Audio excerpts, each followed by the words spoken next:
মহিলার চাকরির টাকা স্বামীর সংসারে খরচ করতে তিনি বাধ্য না। এটা একান্ত তার স্বামীর সংসারের সকল খরচ খরচা এটা বহন করতে বাধ্য কে? স্বামী নিজে। এখন স্ত্রী যদি স্বামীকে দয়া করে কিছু দান দক্ষিণা করে, কিছু দেয় আল্লাহর হস্তে, তাহলে সেটা স্বামীর জন্য খাওয়া জায়েজ আছে, সেটা দয়া হিসাবে।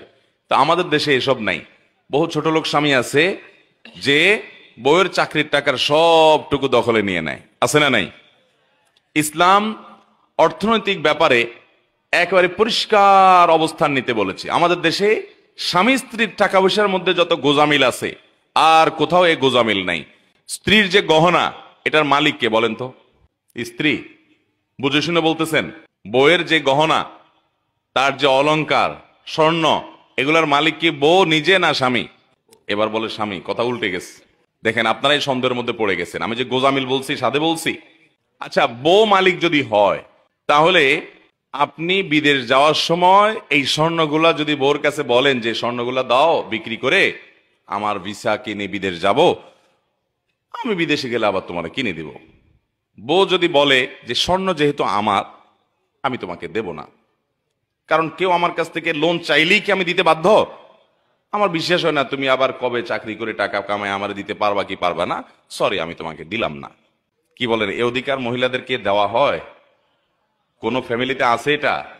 কোন মহিলা যদি এটা বলে, ওই ঘরের ভাত কি তার কপালে আর জুটবে? কি বলেন? তাহলে মহিলা মালিক কেমনে হইলো? একটু আগে না বললেন মহিলা মালিক? তো মালিক হলে মালিকের এই দুরবস্থা থাকে?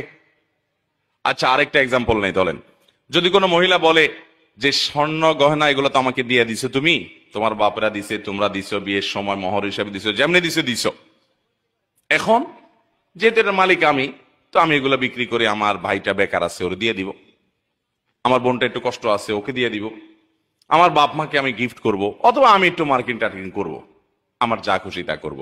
মহিলা যদি সব স্বর্ণগুলো নিয়ে স্বর্ণকারের দোকানে বিক্রি করে ফেলায়, কি বলেন, ওই সংসারে ভাত খাইতে পারবে?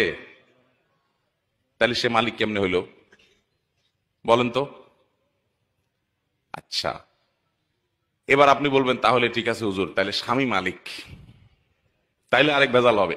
স্বামী যদি মালিক হয়, তাহলে স্ত্রীকে যে মহারণা দিছে, এ মহারণা যদি তার মালিকানাই থাকে, মহারণা আদায় হয়েছে? বুঝেন নাই কথা? আপনি 5 ভরি 3 ভরি 2 ভরি স্বর্ণ দিলেন, কি বাবদ? মোহর বাবদ।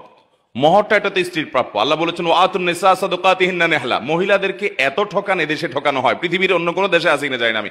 এদেশে অবশ্য ভারত বা অন্যান্য দেশে যেতে আমরা অনেক ভালো আছি, কিন্তু তারপরে আমরা এখন এজ এ মুসলমান আমরা অনেক পিছিয়ে আছি। পৃথিবীর অন্য কোনো মুসলমান দেশের সাথে তুলনা করলে আমরা এই জায়গায় খুব বাজে একটা জায়গায় আছি। মহিলাদের অধিকার আমরা নষ্ট করি, ধ্বংস